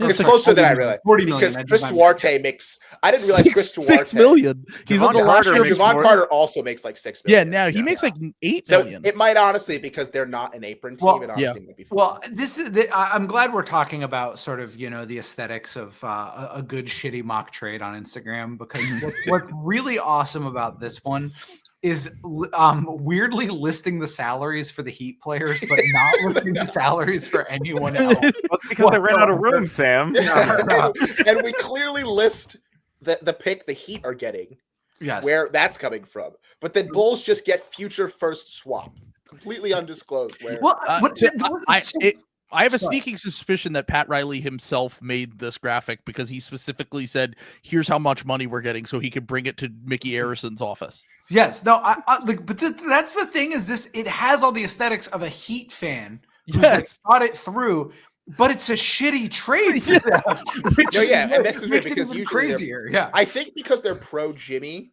Mm-hmm. And they're mad at the front office. Maybe they just want to send Jimmy to like the best possible. Right. That makes sense. And also, Lonzo has Heat Reclamation Project written all over him. And Chris Duarte is like famous. Yeah. Like, and they could start planting the seeds to trade for LaMelo and have LiAngelo perform at halftime and do tweaker. Okay. The Nets game must be going great because the latest message from the former friend of the pod, Reed, is this is incredible. This team is not real. I'm going to guess they're down a lot. By the way, shout out, speaking of the Miami Heat, shout out to Bam. Did you guys know Bam won a Olympic title? Yeah, he got a ring. He got his ring. They had ring the night. Nets were They down had ring 16 night. before. Losing culture. Yep. Anyway. God, I love it. I love that they're losers. Oh, this is Here the we Nets go. one. Oh. This is for This is home amazing. W trade, as they say. Also, hold on. Amazing. Will this is specifically created for Will because it is the It does Magic send getting us Jet Howard. Cam Thomas. And by the way, it says RFA next offseason. So you got to it's actually this offseason technically. That's whatever. Jet Howard, Denver's first for this top 5 protected, just in case Denver's one of the 5 worst teams. No, in this guy's defense, I think that's how it was originally traded to the Magic. Okay, gotcha. Gotcha. Okay. Orlando, unprotected Unprotected first. Unprotected. Perfect. Got to do it. Orlando's top 3 protected in 2030. You got to add some protections just in case they're bad in a few years. That's awesome, dude. Look, this is so good. I mean, as much as this would hurt me as a Nets fan, 3 first-round picks for Cam Thomas. as much as it would sting to trade a 23-year-old who's averaging 24 points a game on very good efficiency, as much as that would just break my heart, I think they need to add another first to take on the Jet Howard contract. I love the idea here too that he's going to like a Nets situation. You know what I'm saying? Like he's gonna be joining like Paolo and Franz. Well, he's the star scorer on the perimeter Right. that they need. This is awesome. Also, why do we think it says Jet Howard? Why does that say Y3? Because he's 3 years. But 3 isn't years he on in his second season? Yeah, so he would have 3 years after this year. Oh, so left on his rookie contract. Yeah, okay. Honestly, he would be such a valuable asset for a team that's tanking. He'd help us lose so much. That's what I'm saying. Will and all the tanking fans that are new to this don't understand that getting bad players is good. When you're trying to lose, it's amazing. He's a movement shooter who can't shoot. He's a beast. That is honestly, And that is the kind of swing you need to be taking right now, especially when you get 3 first-round picks for essentially an expiring Cam Thomas. By the way, there's a world where you do this trade and then a team throws like $15 million at Cam Thomas and free agents. Us, we take him back. We're the cap space team. It's all part of the plan, baby. Let's go. He's coming up. No, and what's so funny later. about this is I think that the media Nets fan reaction would be like, this team's a joke. Like, what are we doing? We have one good player and we traded it. I'm not doing a bit. Like, I really think that would be the reaction from like Brooklyn Netcast people. Amazing. All right, next one. You got everyone locked in for this one. Yeah. Love it. It's clearly the same fucking website, too. This is the same Instagram page. I was so happy when I found this one. The Spurs get Cam Thomas. Commander. I love The that Nets it again lists out that Cam Thomas makes $4 million, has 1 more year left, and is a restricted free agent. Hey, the Nets get Malachi Branham and Blake Wesley Elite here. tank commander. And as the Ishbia trade showed us last night, 3 is better than 1. 2 is also better than 1. You get 3 first-round picks, 2 unprotected, 1 from Atlanta, 1 from Dallas, and 2030 from Dallas. How did they get that pick? How did the Spurs get that pick? That's the money one, right? Because isn't that the one where they compounded the That's a swap. Is it a For swap? the Grant Yeah, Williams? that's a swap. It's from the I'll look it up and make sure. Yeah, because Dallas got Grant Williams. Yeah, it's a swap. Yeah, I like that we're fact checking this guy. That is the problem with this trade. Cam Thomas for 3 first-round picks. Otherwise, it's perfect. It's not. Could not do better than this. You twist my arm. I'd even throw in Day'Ron Sharp to this. Wow. Elite backup center. We were just Also, Cam Chicago- Thomas absolutely thinks he's better than Wemby. 100%. No, And- he would be like, finally, like I have a co-star. Like, Finally, someone who's on my level. Yeah. I played with Kevin Durant. I played with Kyrie Irving. Yeah, that would be his, and he's better than those bums. But Wemby, they're the same. There's some mutual respect there. Yeah. So yeah, they also get the Chicago pick here. That is almost certainly going to be the 11th pick in this draft. No, I was looking at it. I think they're safe because they're 9th in odds, and the next team behind them is the Spurs, and like no fucking chance that the Spurs are worse than the Bulls. Oh yeah, I guess So it's like 94% chance. So knowing the Bulls and how they do everything to drive Kevin insane, 2 teams will jump them. And so they'll be 11. It'll be the 6% chance. Yep. And they'll lose out on the pick. That Dallas pick is confirmed a swap, but it's also a Wolves swap. It's the most favorable of Wolves. Oh, they looped it in with the Dillingham trade. They double swapped it. Yeah. So that's a juicy asset. That is a juicer. That is a juicer. All right, had to include this one because Robert Williams is in the graphic. The Dallas Mavericks get Thibault, Tumani Kamara, who is clearly the best player in this trade by far. already. Yeah. Robert Williams. The Warriors get Daniel Gafford. The Blazers the least get Warriors player of all time. Yeah, they get Maxi Kleba, Kayvon Looney, Moses Moody, Spencer Dinwiddie, 1 first-round pick from Dallas, which I don't even know if they could trade their first this year. I have a question about this. So Daniel Gafford, sorry, I don't mean to cut you off, but like Daniel Gafford, I'm losing my mind here because if I'm looking at this correctly, the Warriors are just getting Daniel Gafford, who by my count is the 5th best center in this trade. I mean, I don't know if I'd go that far, but he's definitely better than Maxi Kleba. And he's better than fucking Looney now. Looney's washed too. I have some bad news. Moses Moody signed his 4-year extension in this offseason. This is just unrealistic. I'm sorry. Yeah, damn it. We found the one problem with these trades. Yep. This is the only reason this trade falls through. Dang. Because honestly, he doesn't even make that much more than the last year of his rookie deal. So it's actually still possible to technically trade Moses Moody. It's just it wouldn't work in this situation. But he only makes like $11 million a year on his new contract, or $12 million or something. And he makes $6 million in the last year of this. So it is technically possible. But so they get 2 firsts and they trade away. Okay. So they do trade away 2 firsts for those 3. And honestly, I like that Tumani Kamara is just an afterthought when he's the best player. He's none of the pictures. He's clearly the best player in the trade, and he's none of the pictures. He's also 23 on a rookie contract too. God damn. Yeah. Awesome. Jesus Dude, Christ. Thibault is the most like forget I about forget him. he's in the NBA, guy. Bro, he hasn't played a basketball Has game. he played a game this year? No. Right? No, he had a knee injury, I think, and then he came back and he was ramping up and he sprained his ankle. He's a Sixer at heart, if you think about it. Like he's still. Speaking of guys who like don't play, Jeremy Grant has not played a game in April in 4 seasons. Oh, yeah. I mean, he's the problem for the Blazers this year, because I've been monitoring their situation because they're close to the Sixers in the standings for the draft, is that Jeremy Grant has been horrible this year, and all their lineups without Jeremy Grant are good. No, he kind of sucks now because he's kind of the opposite of what he was like when everybody like was into him on Denver, because he became a really good scorer and shooter. Yeah, but he doesn't do anything else even a little bit. He doesn't rebound at all. He doesn't pass. He's just like a tall guard. Basically, he doesn't play defense. He's basically tall Cam Thomas. Yeah.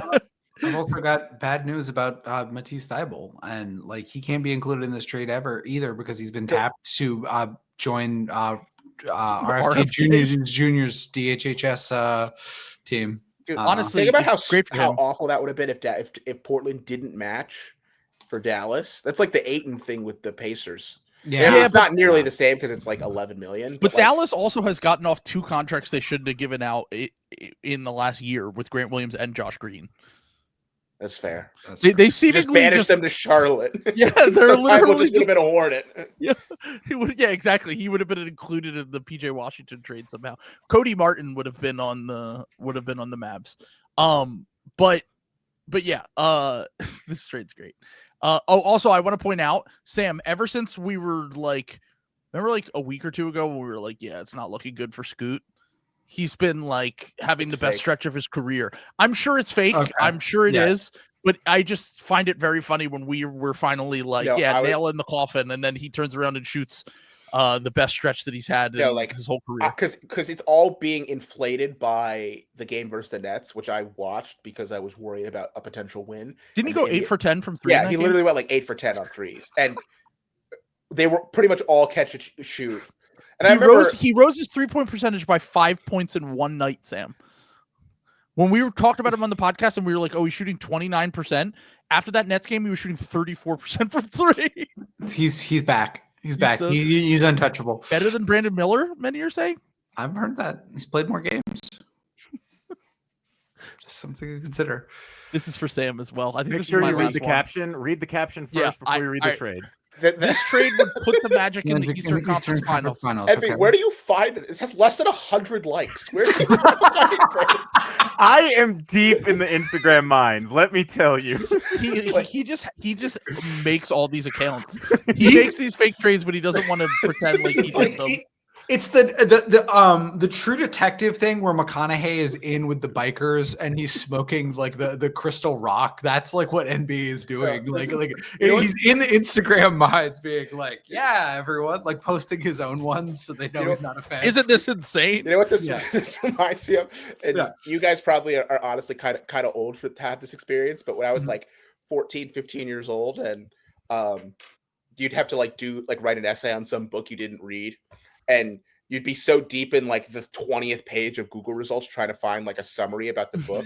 And you'd find like a kid's Prezi presentation and he read the book. And it's like a fellow 14-year-old's like PowerPoint about the book. And that's what you're using to write your essay. That's how I feel finding this shit. This is likes. Truly perverted trade here. Also, I love that Orlando's getting picks back. Well, they gave him Anthony Black and KCP, who goes home to the Wizards. So Orlando gets Jordan Poole and Corey Kispert. By the way, Corey Kispert's also poison pilled. I don't think he can be traded, really. Yeah, that's the one problem. Yeah. And 2 second-round picks. Mm-hmm. And Washington gets Anthony Black and Kentavious Caldwell-Pope. As Will has pointed out, no trades can be made with small markets because they would rather kill themselves than trade their 11th man. True. How did they spell Kentavious Caldwell-Pope? Could you specify? Kentavious C. Pope. C-Pope. I've never seen Kentavious. Why? So his rap name is good, but Caldwell, that's too you just can't call him K. Caldwell Pope, or KCP, or it's awesome. No, that's so good. Also, you could just put it on the next line. There's plenty of space below that. You could see the whole Wizards logo. Yeah. Also, is Anthony Black really more famous than KCP? No way, right? I No, feel like no, KCP no is chance. bigger.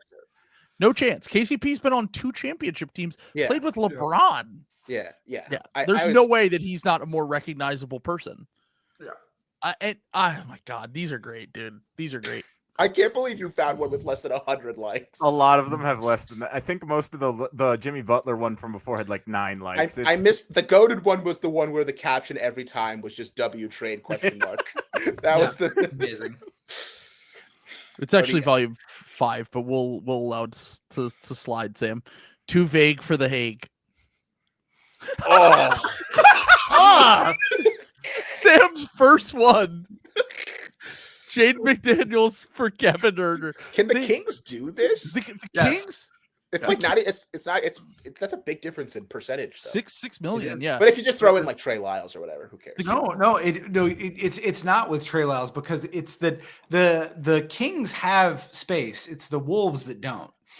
Yeah. So you can be this far apart. They're like, yeah. So because I looked into this one and I was very charmed because I did have Trey Lyles in the trade originally and it was too much money. Yeah, this is like really beautiful. vintage Sam because it's so gross, but it almost makes sense. The Kings had such a positive experience with Jalen McDaniels, who they immediately cut, or they traded and then he was cut by the Spurs, that they said, give me the better brother who's still also not good. I was going to say, both of these players have been bad for like 2 years and are offense, defense, but going to teams that hypothetically need their skill. That's actually amazing. Yeah. So this was one of the funniest, like this one, I don't want to call it realistic, but like if this happened, it's feasible. Like I would laugh, but I would be like, I mean, I kind of get whatever it was. I feel like the perception of these players is that Jaden is like people would say, what are the Timberwolves doing? Yes, exactly. But I think they both stink. So yeah, I actually think this would be a bad trade for the Kings because he has so many years left on that contract.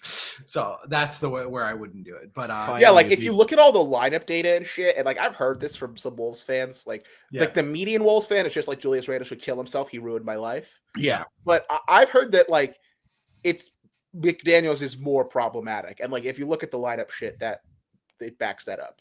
Yeah, because he's like a Patrick Williams. Like his rep is way better than that, but they're pretty similar. Yeah, I mean his offense is just not developed in the way that we thought it would, and he has become. I mean, on a team, if you're building a team around Julius Randle, Anthony Edwards, and Rudy Gobert, Jaden McDaniels, Edwards and Gobert, or even Edwards and Gobert, like that's not the kind of wing that you want to play with them. Now, Kevin Herter has been. I even think it's probably a disservice to McDaniels to put him on Kevin Herter. Yeah, McDaniels was good in the playoffs like less than a year ago. I was going to say, Herter, every time I watch the Kings, I'm like, how is he this bad? It's like genuinely kind of shocking. I liked him. Like, 2 years before ago, that Sixers game 7. Like, bro, from 2021 to 2023, he was like a solid dribble, pass, shoot wing who could shoot off movement and wasn't like the worst defender in the world. Every time I watch now, I'm like, he can't make a shot. He constantly is just I can getting burned on defense. I can explain this. You took a quirked up white boy out of Atlanta. That is a terrible idea. But he was great the first year for quirked up white boys. Yeah, the Wolves, was a big part of what they were doing. The Wolves after this would need to trade for Tyler Harrow so they can have a monopoly on white dudes who think they're black with Kevin Herter, Dante DiVincenzo. And Edwards Chet. They can't get Chet. Oh, fuck, they can't get Chet. Well, what if they swap Edwards Chet? Just that's their whole team then. There you go. Hold on. I'm looking this up right now. Are you guys familiar with the rapper who goes by he's a Gen Z rapper and his name is 1900 Rugrat? Amazing. If you haven't listened to his freestyle that was going viral a few weeks ago, I literally heard it on a TikTok and then saw the video 2 days later and did the Tom Hanks he's white reaction. He's white.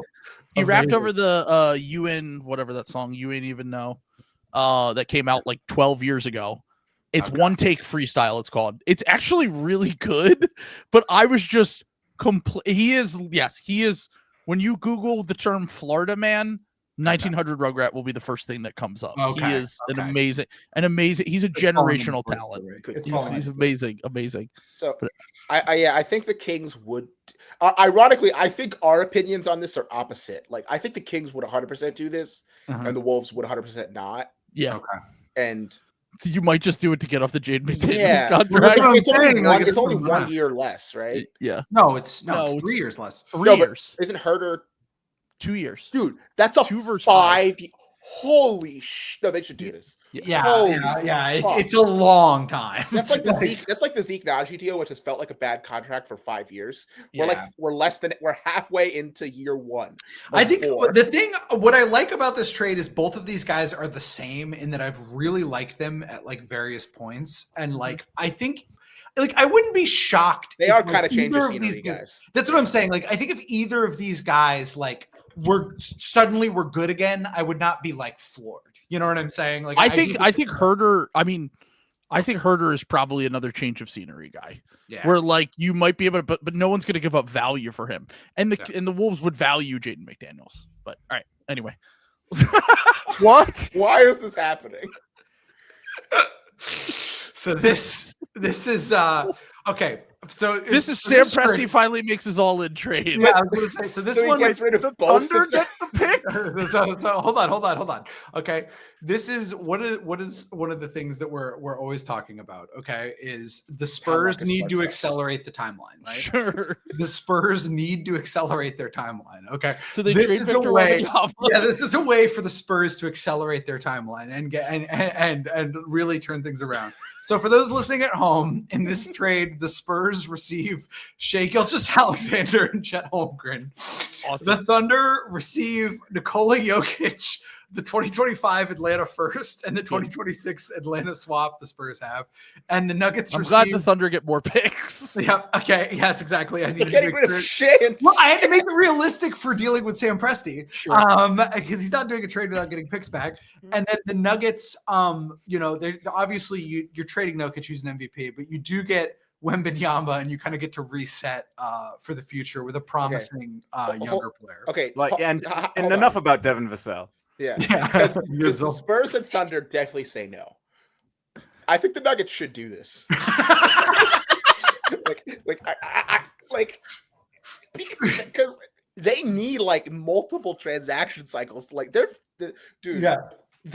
Jamal Murray contract is like 5 more seasons. It is crazy. And Jokic will be like 35, 36.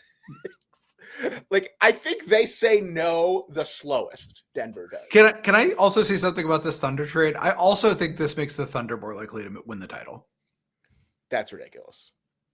You don't think you think Shai and Chet makes you more likely to win the title than Jokic? Because think about because they're so it'd be what Jokic. Yeah, no, that's ridiculous. That's weird Hartenstein's already they can't play together. So then their second guy is Jalen Williams. And their third guy is you hate Jalen Williams, Sam. Yeah. Okay, but who's his second best guy on the Nuggets right now? Aaron Gordon. I mean, Murray's been playing better recently, and people don't think they're contenders. Because also, by the way, since I said they're not contenders, they've had like the fifth. They've had like the 5th best net rating in the NBA. Dude, I'm not saying that it's not fake, Will. I'm just saying anytime I say something, the opposite happens. So have you considered that? Could you please say that Cooper Flagg will not be a Brooklyn Net? Cooper Flagg will not be a Philadelphia 76er. Anyway, I'm showing up. I'm in your walls, Trill. Right. You're gonna so great. Oh my god. So this one, okay. So this trade, we need to tear down the Boston Celtics. Yes, love that idea. The Boston Celtics. Oh, they get Wemby. Oh, no, canceled. I didn't see that part. I just saw the Rocket shit. Okay, we're tearing down the Boston Celtics because they obviously can't win the title. It's over. There's nothing. They need to turn the page. Right. So in this trade, the Spurs received Jason Tatum, Drew Holiday, Kristaps Porzingis, and Derek White. They basically received the entire Celtics core.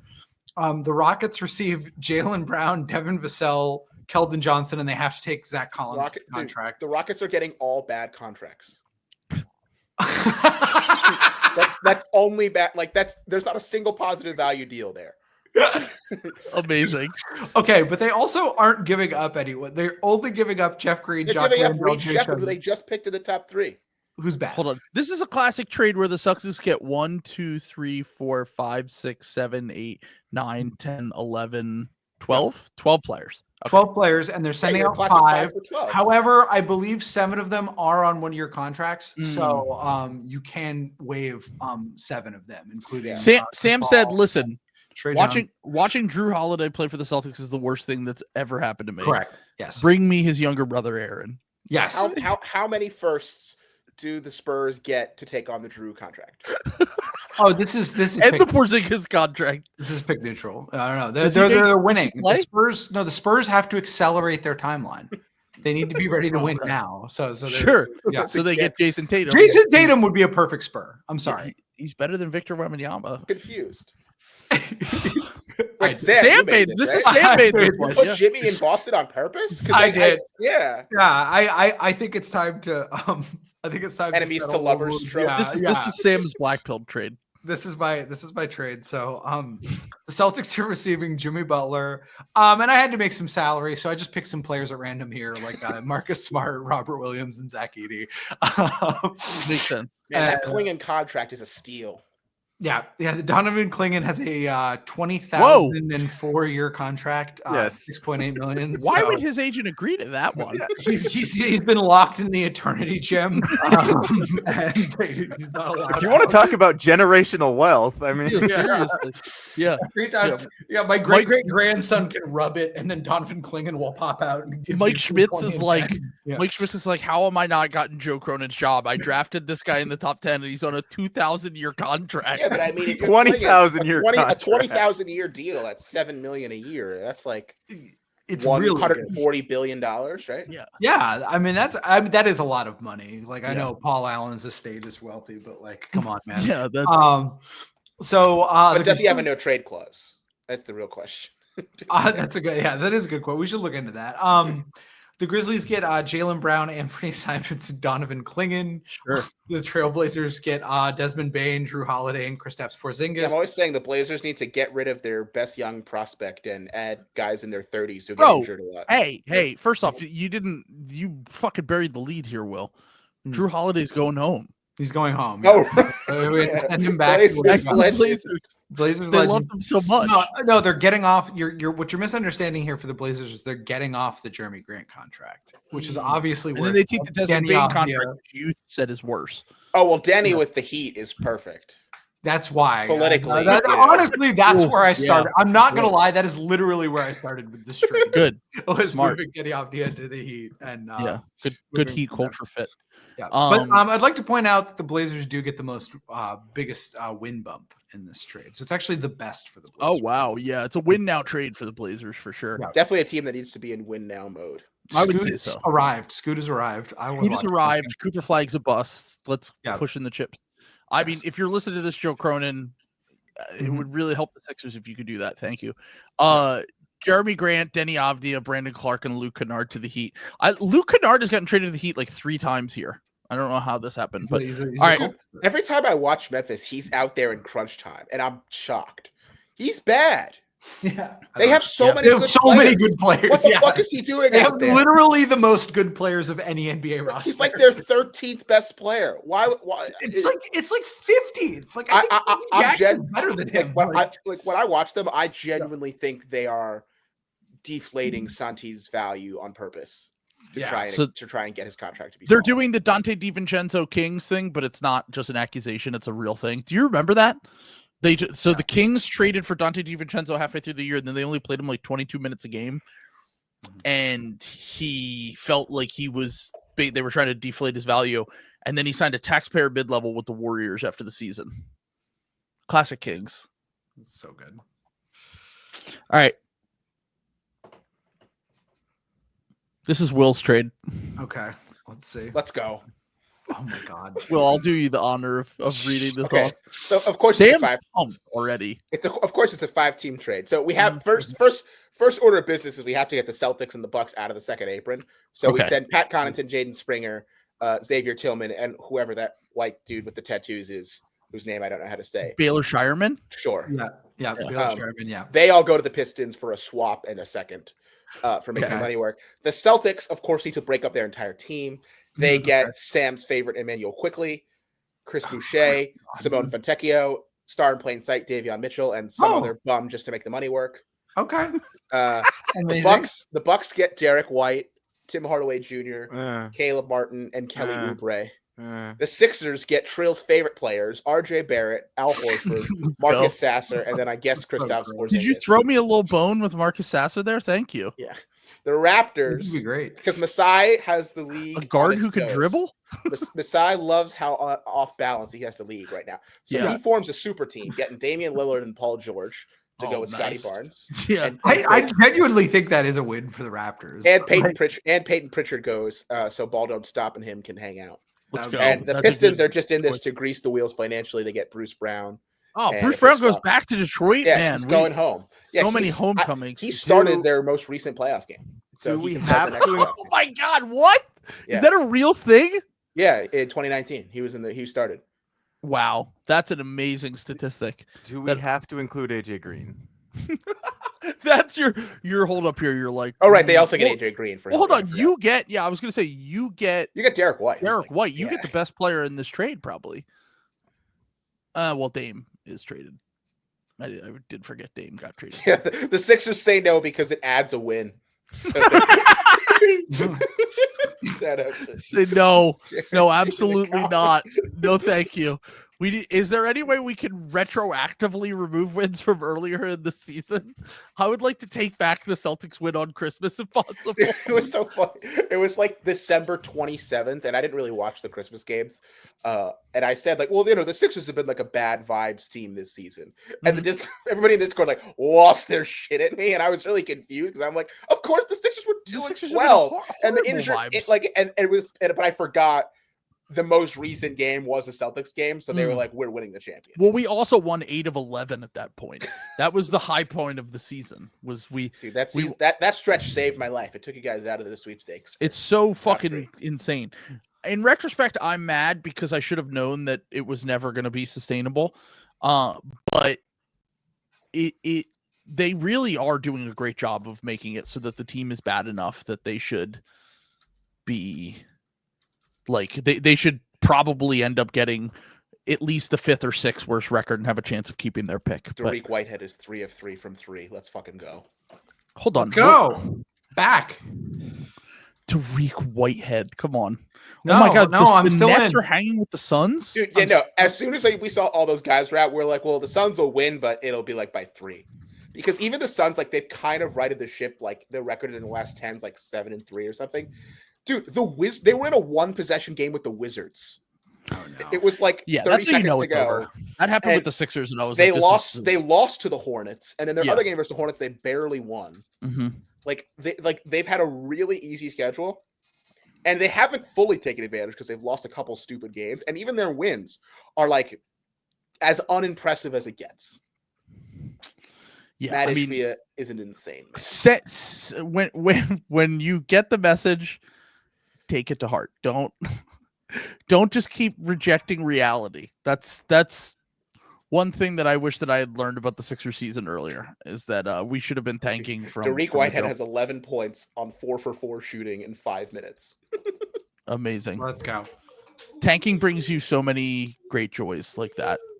And he's kind of like somebody said he's kind of like Lakers Carmelo because he's so physically shot, but like he's like 22, right? I know, but he's not even. I think he's still 20. He turns 21 in the summer, man. But he's just had like 4 knee and leg surgeries. That's so unfortunate. So he just has like because dude, he can shoot the shit out of the ball now. I know, and like because he's probably improved.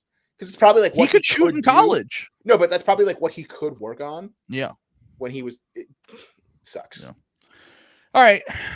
His contributions toward the tank will not be forgotten. If I should have done a trade where we get Keon Johnson on the Sixers because that man we're retiring his jersey. Honestly, I think that I've said it before in this podcast. SGA is probably winning MVP, but Keon Johnson's got to be considered. Sure, he has a team option for next year on the minimum. Why do you think that is? Oh my God, it's just an impossible.